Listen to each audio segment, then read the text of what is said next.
말씀 보겠습니다. 열왕기상 13장 11절로 32절까지의 말씀입니다. 자, 오늘 말씀 열왕기상 13장 11절로 32절까지의 말씀. 자, 오늘 본문의 말씀 들어가기 전에 자, 본문의 배경부터 할까요? 본문 배경. 앞에 무슨 내용이 있었죠? 솔로몬의 평화 이후 솔로몬의 왕국이 어떻게 해요? 이제 솔로몬이 왕에서 이제 내려앉았죠? 왜요? 돌아가셨어요.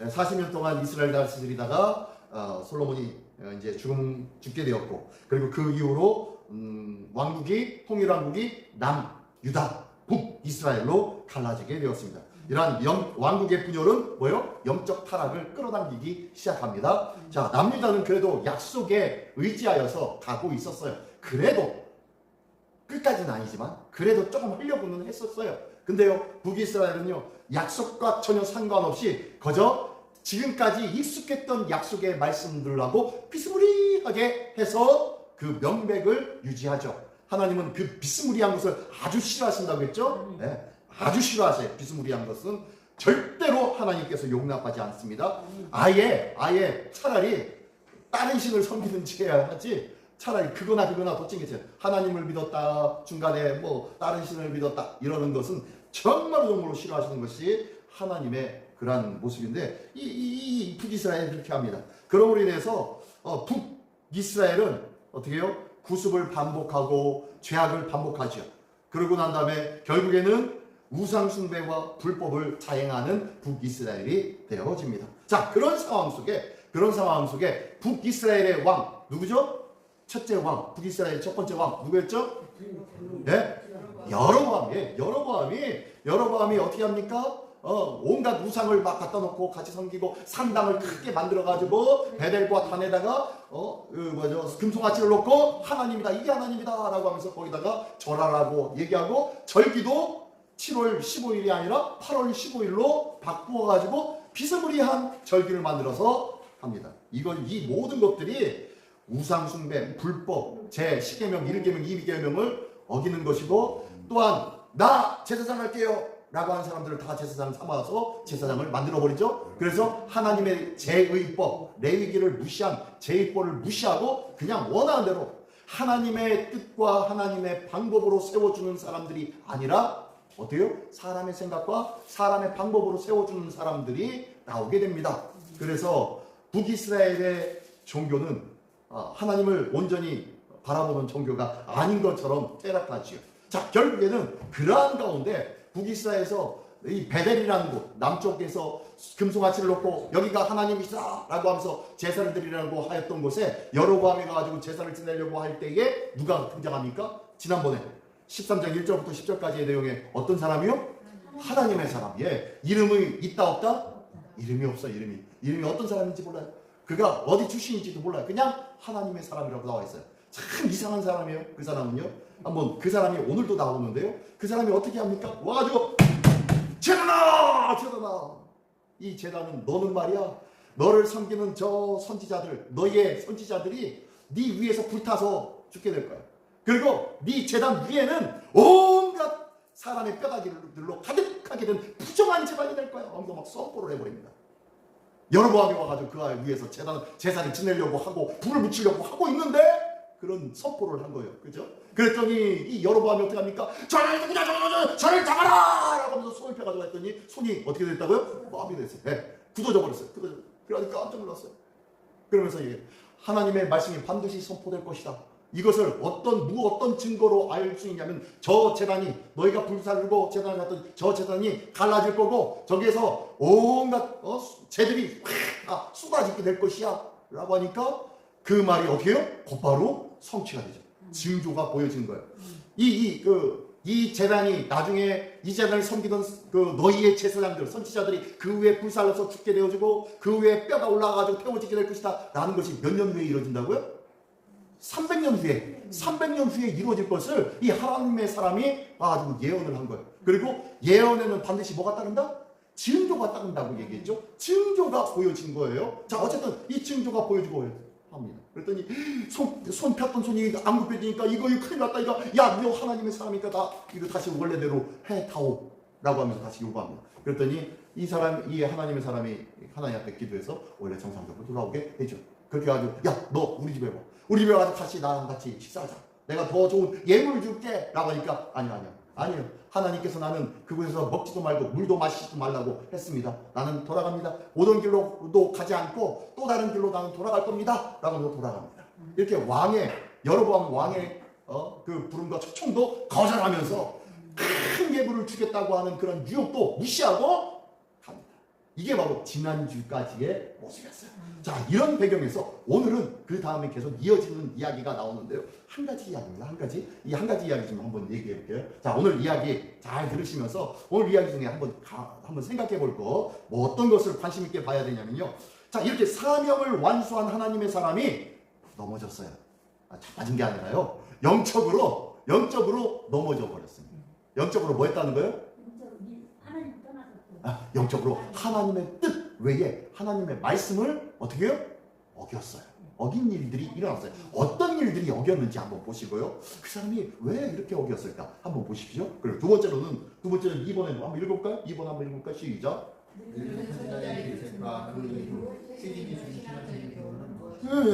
늙은 선지자가 갑자기 등장해서요. 이 늙은 선지자 때문에 이 하나님의 사람이 이 계책에 넘어가 버렸는데 이 늙은 선지자의 계책 그리고 그 이후에 이 하나님의 사람이 어떻게 됩니다. 그리고 그것의 이유가 왜 그랬을까? 한번 생각해 보자. 한번 신앙적인 교훈이 이 가운데 있는데요. 한번 보면 기가 막힌 은혜가 있을 줄 믿습니다. 자, 한번 보겠습니다. 오늘 본문의 말씀 한번 들어볼까요? 오늘 본문 말씀 제목 첫 번째 11절부터 19절까지만 그 내용이 뭐냐면 베델의 늙은 선지자. 베델의 늙은 선지자가 나왔어요. 자, 지금까지 이야기가 어떤 이야기였죠? 제단이 무너질 거야. 제가 푹 넘어질 거야. 이런 징조까지 보여줬어요. 그리고 여로보암의 팔이 이 굳어져가지고 말라버려가지고 안 되는데 하나님의 은혜로 다시 원상복귀가 됐어요. 너 나와 같이 함께 먹고 마시자. 내가 좋은 예물도 너한테 줄게. 라는 유혹도 무시하고 하나님께서 말씀하신 대로 행하면서 이제 다시 어디로 돌아가요? 이 사람이 어디에서 어디로 온 거예요? 지금 여기가 어디예요? 베델에서 제사를 지내려고 했던 곳 왔잖아요. 이 사람은 어디 사람이에요? 남유다 사람이에요. 남유다에서 온 거였어요. 그러니까 어디로 돌아가야 돼요? 유다 쪽으로 돌아가려고 하고 있죠. 이제 가고 있습니다. 이 소식을 어떤 사람들이 보고 이것을 막 달려와가지고 아버지에게 막 얘기를 한 거예요. 이 아버지가 바로 오늘 두 번째 주인공 베델의 늙은 선지자입니다. 한번 보겠습니다. 말씀 한번 볼게요. 말씀부터 1절부터 15절까지 한번 여 말씀 한번 읽어볼까요? 저부터 한번 읽어보겠습니다. 시작. 베델에 한 늙은 선지자가 살더니 그의 아들들이 와서 이 날에 하나님의 사람이 베델에서 행한 모든 일을 그에게 말하고 또 그가 왕에게 드린 말씀도 그들의 아버지에게 말한지라. 그들의 아버지가 그에게 이르되 그가 어느 길로 가냐하니 그의 아들들이 유다에서부터 하나님의 사람의 강림을 보았습니다. 그가 그의 아들들에게 이르되 나를 위하여 나귀의 안장을 지우라.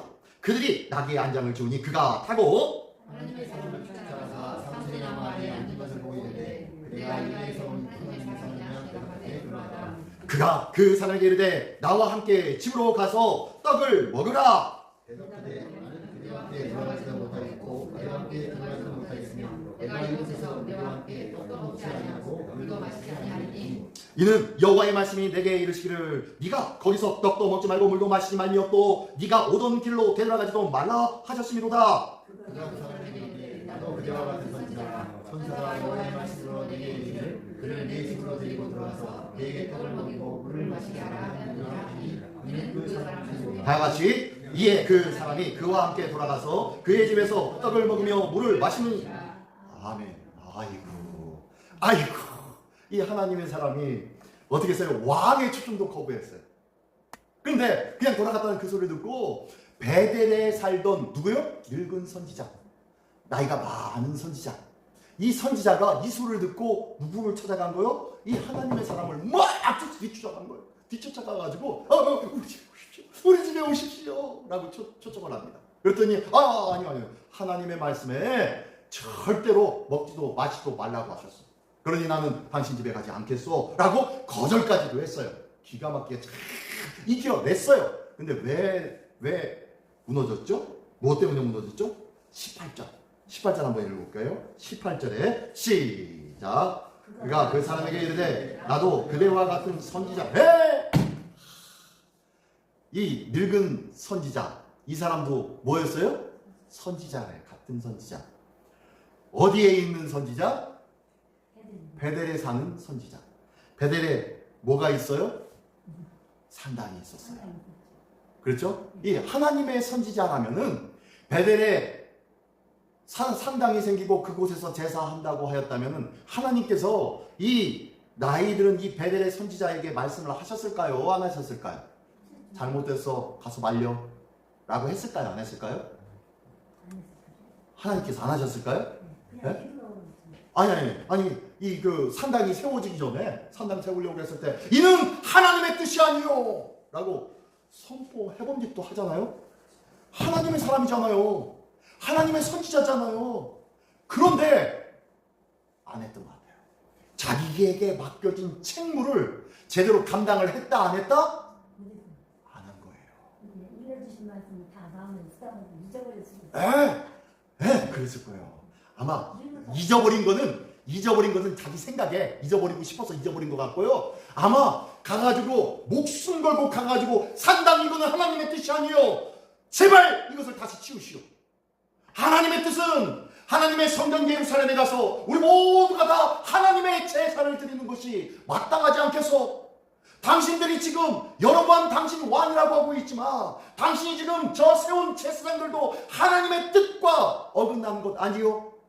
지금 당신이 절기를 새로 세웠는데 8월 15일 날로 세웠는데 원래는 7월 15일이 우리 하나님의 절기가 아니요? 왜 당신 마음대로 정합니까? 라고 하면서 뭐 했어야 돼요? 따졌어야 돼요. 그동안 이 따져야 할 직무를 이 늙은 선지자가 제대로 했다 안 했다? 안 했던 거예요. 직무 유기했던 거예요. 그러다가 이 소식을 누구한테 들은 거예요? 베델에서 이런 사건이 일어나고 이 선지자가 와가지고 그렇게 선포하면서 온갖 기적과 표적이 보여졌다라는 것을 누구한테 들은 거예요? 아들들한테. 자기는 그곳에 갔다 안 갔다? 안 갔어요. 양심상 안 갔겠죠. 부끄러워서 못 갔겠죠.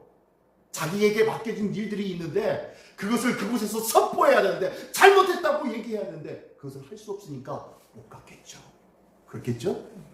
그랬던 이 사람이 아마 이 선지자, 이 하나님의 사람의 이야기를 듣고 나 깜짝 놀랐을 거예요. 근데요, 이 깜짝 놀란 것이 어떤 마음에서 깜짝 놀랐을까요? 이 사람이 가가지고 당신 진짜 잘했어. 내가 하지 못하는 일들을 당신이 했구려. 하늘과 하나님 영광 돌립니다. 라고 하면서 하나님 앞에 찬양을 했었어야 되는데 뭐합니까? 지금 유혹하지요? 하나님의 말씀은 이곳에서 먹지도 마시지도 말라고 한 것이 하나님의 뜻입니다. 분명히 이 하나님의 사람은 이야기를 했어요. 그랬더니 이 늙은 선지자가 뭐라고 합니까? 나도 당신과 똑같은 뭐다? 선지자다. 나도 똑같은 선지자야. 걱정하지 마. 내가 나한테 하나님의 천사가 와가지고 말씀하시는데 너를 데려와가지고 이 놀라운 영적인 승리에 대하여서 하나님이 기뻐하시면 너를 온전히 접대하래. 라고 지금 그렇게 얘기하는 거예요. 지금 누구의 생각입니까? 하나님께서 정말로 그렇게 하셨어요? 아니었어요. 여기 보니까요. 18절 끝에 보니까 이는 그 사람을 속입니다. 속이는 거예요. 거짓말하는 거예요. 한마디로 어떤 이야기냐면요. 우리가 솔직히 저도 이런 일 저런 일 많이 아르바이트도 많이 하고 그랬잖아요. 뭐 운전도 많이 해보고 그리고 공장에서도 일도 해보고 뭐 커피숍에도 일을 해보고 그런데요. 거기서 만나는 그리스도인들이 있어요. 두 부류가 있어요. 두 부류. 어떤 사람은 진짜 믿음으로 서고 싶은데 제대로 못 서가지고 가슴 아파하는 사람. 또 한 가지는요. 자기가 한 일에 대해서 다 괜찮아. 뭐 이 정도는 왜 하나님 사랑의 하나님 아니야? 라고 하면서 신앙에 합리화시켜버리는 거예요. 그러면서 아이고 괜찮아. 예전에 그 전 보는 집에 가가지고 이제 제가 이제 정수기 관리를 이렇게 해주는데 거기서 그 전 보시는 양반이 뭐라고 하냐면 우리 집에 장로님도 많이 오고 목사님들, 사모님들, 권사님들 많이 와요? 라고 하면서 그런 얘기를 해요. 무섭죠? 무서운 얘기죠. 참 가슴 아픈 얘기죠. 근데 저는 알고 있어요. 그 사람이 한 말이 100%다 정답은 아니었다. 진실은 아니었다. 거짓말이죠.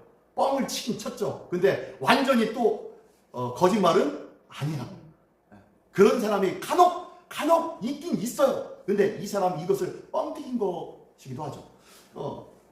제가 아르바이트 하면서 커피숍을 하고 있는데 이제 커피숍에서 이제 서빙을 하고 있는데 와가지고 이제 얘기를 하다가 이제 뭐 이야기 저기하면서 이제 자기는 크리스찬이라고 막 얘기를 해요. 그러면서 그러시냐고 막 하고 있는데 자기 장로래요.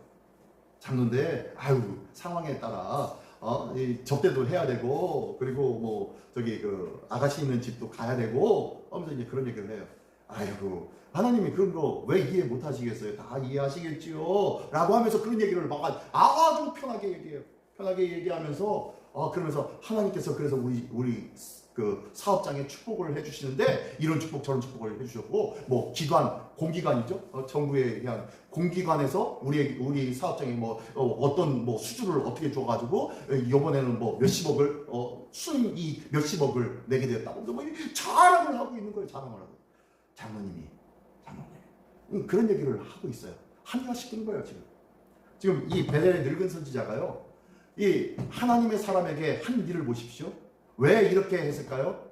하나님의 말씀에 먹지도 마시도 말라 하셨습니다 라고 했었으면은 그러셨나 보다. 하나님의 말씀에 그렇다고 하면 그거에 철두철미하게 그러셨군요. 그러면은 안녕히 가십시오 했어야 돼요. 그런데 그를 꼬드깁니다. 속입니다. 뭐라고요? 나도 하나님의 사람이요, 나도 예언자요, 선지자요. 어쩌냐게 하나님의 사람이 나한테 와가지고 천사가 나한테 와가지고 당신 끝쟁이 대접하라고 했어 라고 하니까 그 말에 이 하나님의 사람이 헷가닥한 거죠. 똑같은 선지자였어? 똑같은 크리스찬이야? 장로님이셨어? 장로님도 목사님도 사모님도 전 보러 온다고? 이것으로 스스로 합리화시키는 거예요. 지금 이 하나님의 사람도 문제가 있지만요, 이 베델의 늙은 선지자는요, 자기가 살아온 자기의 인생이 전반적으로 지금 부인당하게 된 형국에 이른 거예요. 무슨 소리냐면은 내가 선택한 것, 내가 가가지고 하나님의 말씀에 이런 것을 잘못했어 라고 이야기한 것을 하지 못했던 것, 이것이 부정당하고 있잖아요. 나는 스스로 괜찮아 나는 하나님의 뜻 몰라 나는 몰라 모르는 얘기야, 못 들었어 라고 하면서 하려고 했는데, 베델에 사는 이 선지자가 그러고 있는데 멀리 남유다에 있는 선지자가 와가지고 하나님의 말씀을 선포하고 가버리니까 이 베델에 사는 이 사람은 직무유기, 하나님의 뜻과 하나님의 말씀을 선포하고 해야 할 일들을 하지 못함에 대해서 어떻게 해요? 내가 선택한 것이 부정당한 거예요. 그러면 다른 사람들이 나를 뭐라고 얘기할까요? 선지자 맞아? 선지자가 왜 저 사람은 뭐고 이 사람은 뭐야? 하나님의 사람이 남유다에 와가지고 이런 일들을 했는데 너는 베델에 있으면서 그 옆에 있으면서 뭐하고 있었어? 라는 이거에 부정함을 당할까봐, 내 인생에 대한 부정함 때문에 이것이 두려워서 지금 뭐하는 거예요? 이 하나님의 사람을 꼬드기는 거예요. 꼬드기고 자기처럼 똑같이 무너뜨려 버리는 거예요. 얼마나 악합니까? 그죠? 이게 한마디로 어떻게 보면 이 늙은 선지자가요, 우리의 모습일지도 몰라요. 하나님 앞에서 열심히 전심으로 살아가려고 하는 사람을 보면요, 나보다 늦게 예수 믿은 사람이 뭐 저래? 내가 전도한 사람이 뭐 저렇게 열심히 믿어? 그리고 그 앞에 가서 얘기하죠. 나도 다 옛날에 과거에 다 그랬었어. 그거 나중에 아무것도 아니더라고. 그냥 대충 그냥 믿어 라고 하는 이 베델의 늙은 선지자가 똑같은 얘기예요. 지금 이 베델의 늙은 선지자가 자기 인생이 부인당할 것, 부정함당할 것 같으니까 자기 스스로 이 사람을 무너뜨려 버리는 거예요. 얼마나 악한 일입니까? 근데요, 이 일 이후에 문제가 발생돼요. 어떤 사건이 발생해요? 볼까요? 자, 하나님의 사람이 죽을 때 이 하나님의 사람이 죽어요. 어떻게 죽나 볼까요? 자, 20절부터 28절까지의 말씀입니다. 한번 교독해 올립니다. 먼저 공부합니다. 그들이 상 앞에 앉았을 때에 여호와의 말씀이 그 사람을 데려온 선지자에게 임하니, 하나님의 사람을 향하여 외쳐이르되 여호와의 말씀에 네가 여호와의 말씀을 어기며 내 하나님 여호와께서 내게 내리신 명령을 지키지 아니하고 돌아와서 여호와가 너로 떡도 먹지 말고 물도 마시지 말라 하신 곳에서 떡을 먹고 물을 마셨으니 네 시체가 네 조상들의 묘실에 들어가지 못하리라 하셨느니라 하니라. 그리고 자기가 데리고 이에 그 사람이 가더니 사자가 길에서 그를 만나 물어 죽임에 그의 시체가 길에 버림받아 되니 나귀는 그 곁에 서 있고 사자도 그 시체 곁에 서 있더라. 지나가는 사람들이 길에 버린 시체와 그 시체 곁에 선 사자를 보고 그 늙은 선지자가 사는 성읍에 가서 말하니라. 그 사람을 길에서 데리고 돌아간 선지자가 듣고 말하되 이는 여호와의 말씀을 어긴 사람이로다. 어긴 하나님의 사람이로다. 여호와께서 그에게 하신 말씀과 같이 여호와께서 그를 사자에게 넘기심에 사자가 그를 찢어 죽였도다 하고 이에 그의 아들들에게 말하기를 나를 위하여 나귀의 안장을 지우라. 그의 안장을 지우라. 다 같이 그가 가서 본즉 그의 시체가 길 버림받아 되었고 나귀와 사자는 그 시체 곁에 서 있는데 사자가 그 시체를 먹지도 아니하였고 나귀를 찢지도 아니하였더라. 아멘. 아멘. 자, 이렇게 해가지고 어떻게 해요? 하나님의 사람이 그 자리에서 그들이 상 앞에 앉았을 때 아무튼 그 상황에 같이 앉아가지고 먹으려고 할 때 그때 하나님의 말씀이 그를 데려온 이 늙은 선지자에게 임한 거예요. 뭐라고요?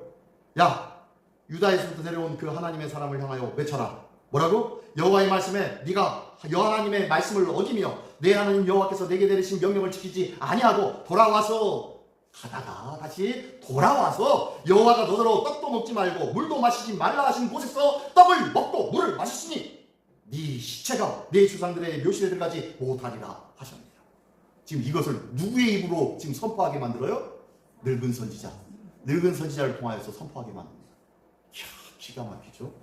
이야, 이 늙은 선지자 때문에 이 하나님의 사람은요, 진짜 뭐 됐어요? 완전히. 늙은 선지자의 속임수에 넘어갔고, 늙은 선지자를 통하여서 선포된 그 말씀에 보니까 자기의 시체는 어떻게 해요? 고향에도 못 돌아간대요.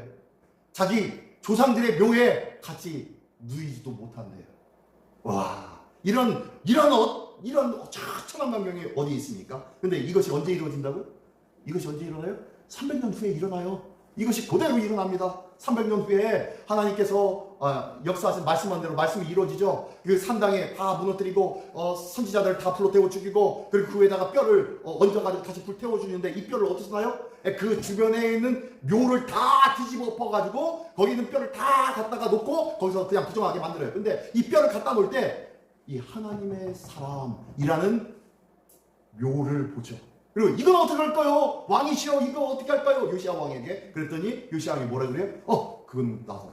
그건 나더라. 이거는 하나님께서 하고 계시다 라고 그들을 보호합니다. 그 뼈만 이 사람의 뼈만 내버려 두고 나머지는 다 불태우는 부정한 도구가 되어버려요. 이런 일들이 일어나죠. 어쨌든 이렇게 해가지고 이렇게 죽임당합니다. 그리고 보니까 사자가 어떤 사자예요? 기가 막히죠. 24절에 보니까요. 이에 그 사람이 가더니 사자가 길에서 그를 만나 물어 죽임에 그의 시체가 길에 버림받으니 나귀는 그 곁에 서 있고 사자도 그 시체 곁에 서 있더라 라고 한 거예요. 사자가 그 사람만 물어 죽인 거예요. 그 사람만 물어 죽이는데 그것만 아니라 어떻게 해요? 사지 완전히 다 찢어 말긴 거예요. 보니까요. 28절에 보니까 28절에 그가 가서 본즉 그의 시체가 길에 버림받았고 나귀와 사자는 그 시체 곁에 서 있는데 사자가 그 시체를 먹지도 아니하였고 나귀를 찢지도 않았대. 사자가 먹지도 않으니 하려고 이 하나님의 사람을 찢어 말긴 거예요. 그리고 그 하나님의 사람이 타고 가던 나귀는 건드리지도 않아요. 그냥 옆에서 지켜보고만 있는 거예요. 왜요? 이게 왜 어떤 상황입니까? 이건 전적인 하나님의 명령이었고 사역이었다. 하나님께서 하시고 있는 사역이라는 거예요. 사자가 먹지도 않으려고 사람을 찢어요? 그럴 일은 없죠. 그리고 배고프면 옆에 있는 나귀라도 잡아먹어야 되는데 나귀도 건드리지 않고 그냥 옆에 써 있기만 해요. 이게 보통 사자가 아니겠죠? 하나님의 사람이에요. 하나님의 사람이 이렇게 되어져 버렸습니다. 우리는요, 많은 것들로 다시 한번 우리의 신앙생활을 점검해야 될 때가 많이 있어요. 나 혼자만 잘하면 되겠지? 라는 신앙으로 살아가는지 얼마나 많이 살아가는지 몰라요. 나 이렇게만 하면 되겠지 뭐. 오늘 저렇게만 하면 되겠지 뭐. 라는 것으로 만족하려고 한다는 거예요. 우리는 그것이 아니에요. 우리는 함께하는 믿음의 공동체인 줄 믿습니다. 자, 볼까요? 자, 늙은 선지자의 회심. 자, 이 사람이 이제 선지자가 찔려요. 마음에 찔린 거예요. 마음에 찔리네요. 한번 볼까요? 자, 29절로 32절까지의 말씀입니다. 한번 읽어봅니다. 교독합니다.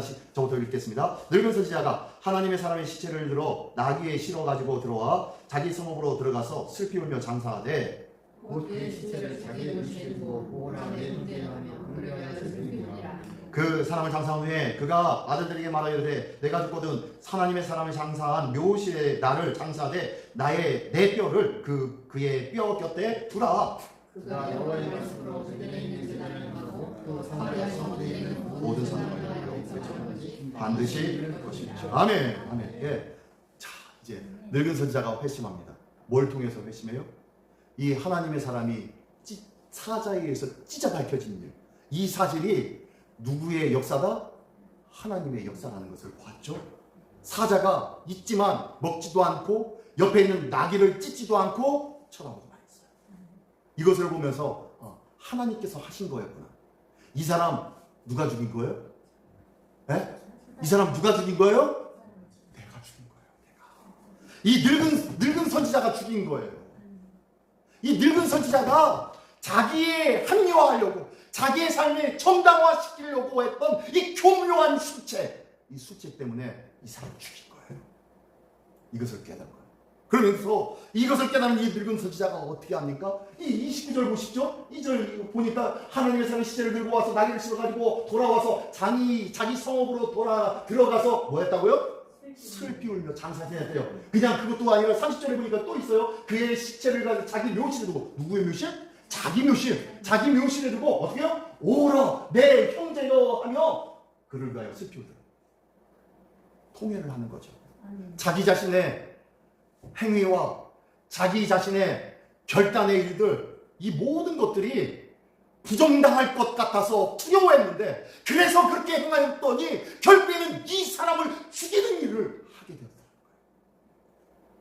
거예요. 많은 사람들은요, 아무튼 그렇대요. 아무튼 이 모습에 가슴 아파하면서 괴로워하면서 하나님 앞에 통회하고 있는 것이 바로 이 늙은 선지자입니다.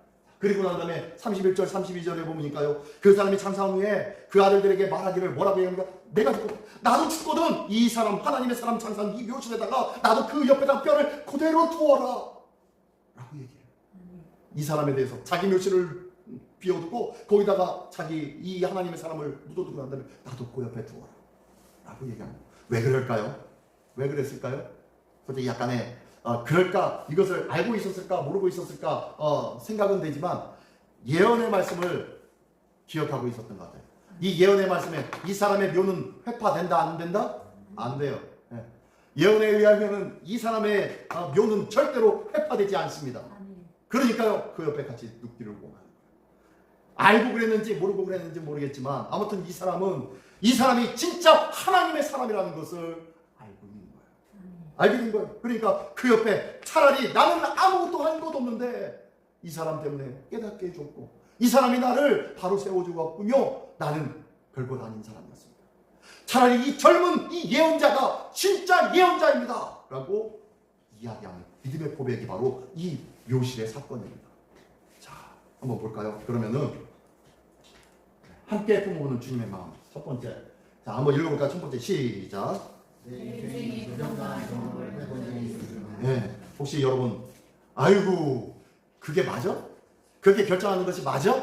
나 같으면 그렇게 안 살지 남들 다 이렇게 사는데 왜 그래? 라는 이야기를 들어보신 적이 있냐는 거예요. 그렇게 인생 그렇게 사는 거 아니야?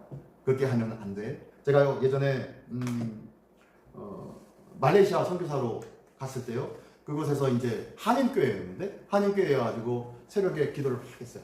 새벽에 기도에는 제가 큰 소리로 기도하잖아요. 기도를 막 하다가 그리고 또 말씀을 또 전하면 또 아주 힘있게 말씀을 전하잖아요. 그러면서 이제 듣게 된 소리가 있었어요. 그 교회 장로님이 어느 날 와가지고 전사님, 그때 전사였으니까 전사님, 모난 돌이 점을 맞는 법이에요 라고 하더라고요. 딱 그 소리였어요. 딱 그 소리. 뭐 한 거예요? 큰 소리로 하지 말래요. 기도하지 말래요. 그렇게 하는 거 아니래요. 조용히 하라는 거예요. 그래서 그 말을 듣고 계속 큰 소리로 기도했어요. 계속 큰 소리로 설교했어요. 그래서 그 교회 담임 목사님이 그 장로님 때문에 쫓겨났어요. 그래서 저도 그 교회에 나왔어요. 그 교회 무너져 버렸고 원래 있었던 목사님이 다시 가서 다시 세웠어요. 지금의 말레이시아 있는 교회. 그런 일들이 일어나요. 하나님의 일들은요 사람의 방법으로 하는 거 아닙니다. 그죠? 내 인생에 부정당한 경험이 있냐고 여러분 한번 생각해 보십시오. 당신 그게 인생 사는 거 맞아? 그게 바른 거 맞아? 라는 소리 들어본 적 있으세요? 우리 그 권찰님 예수 믿고 이제 새로운 생활들을 해야겠다라고 하는데 뭐 달라진 것이 있나요? 예? 달라진 것이 있나요? 예? 예? 있어요? 알게 모르게 있어요? 그래요. 달라진 삶을 살았다면은 그러면은 전에 지금까지 살아왔던 삶들을 어떻게 하는 거예요? 부정하는 거예요. 그죠? 전에 살고 있었던 삶을 부정해야만 새로운 삶을 사는 거예요.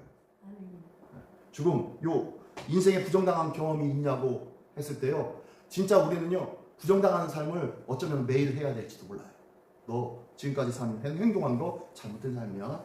라는 것으로 계속 끊임없이 우리는 제안을 받고 제시를 받고 그리고 밝게 보는 눈이 열려져 할 줄 믿습니다. 자, 두 번째는 비슷한 질문인데 한번 읽어볼게요. 시작. 인생의 부정당함을 방어하기 위해서 어떻게 하세요? 네. 이렇게 남들이 아이고 너 그렇게 인생 사는 거 아니야 라는 얘기를 들었을 때 여러분은 어떻게 반응하십니까? 어떻게 반응하십니까? 내 인생이 부정당했다고 생각해요.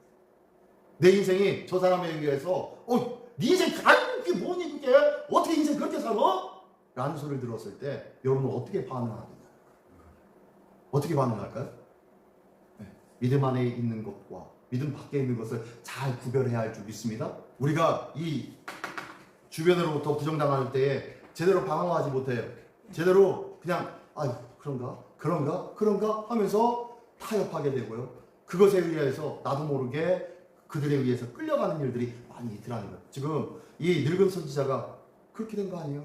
자기 생각과 자기가 살아왔던 이것을 어떻게 할지 모르고 자기가 부정당했던 그것이 기분이 나빠서 지금 행동한 거 아니겠어요?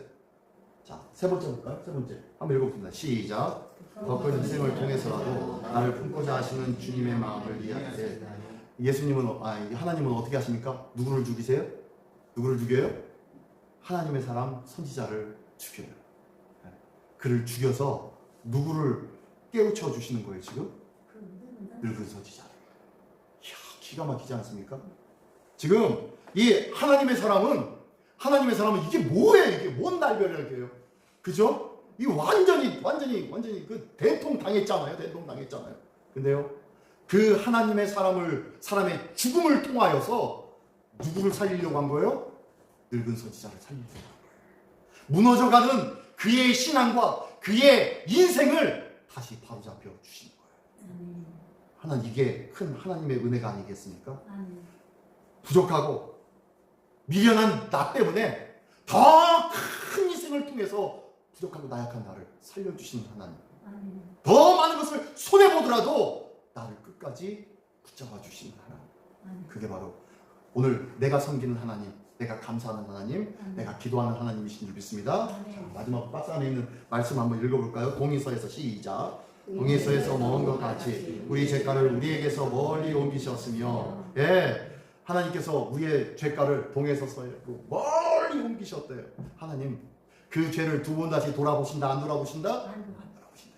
회개하는 자, 주께로 돌아오기만 한다면 큰 인생을 통해서 하나님의 사람이 비록 죽임당하였지만 그걸 통하여서 네가 돌아온다면은, 네가 다시 살 수 있다면, 너로 인해서 너와 네 자손이, 너로 인해서 너와 네 가정이, 너와 네 지역이 변화될 수만 있다면, 나는 이런 사람 아깝고 귀한 존재지만 그 고통의 순간들을 위해서 너에게 마음껏 내어줄 수 있어 라고 말씀하십니다. 그래서 아마 이 하나님의 사람은요, 이름도 없고 고향도 없고 집도 없는 사람이었을 거예요. 그 모습으로 오늘도 하나님께서는 우리에게 끊임없이 공급하여 주시고 깨닫게 해주시는 일에 열심을 다하시는 하나님이신 줄 믿습니다. 자, 그럼에도 불구하고 시작. 그럼에도 불구하고 나를 사랑하신 하나님 감사합니다. 비록 연약하지만 그럼에도 불구하고 나를 사랑하신 주님 감사합니다 고백하는 우리 모두가 되시기를 예수님의 이름으로 축원합니다. 기도하겠습니다. 이제 하나 자 목소리 달 때 하나님, 나의 인생을 부정하는 자들에게 하여 주옵소서. 지금까지 살아왔던 나의 인생 속에 하나님의 말씀이, 하나님의 뜻이, 하나님의 방법이 아니라면 절대적으로 부정하고 하나님 앞에 온전히 설 줄 아는 하나님의 사람으로 서게 하여 주시옵소서. 우리 다 같이 한 목소리로 기도하겠습니다. 할렐루야. 하나님 아버지 감사합니다.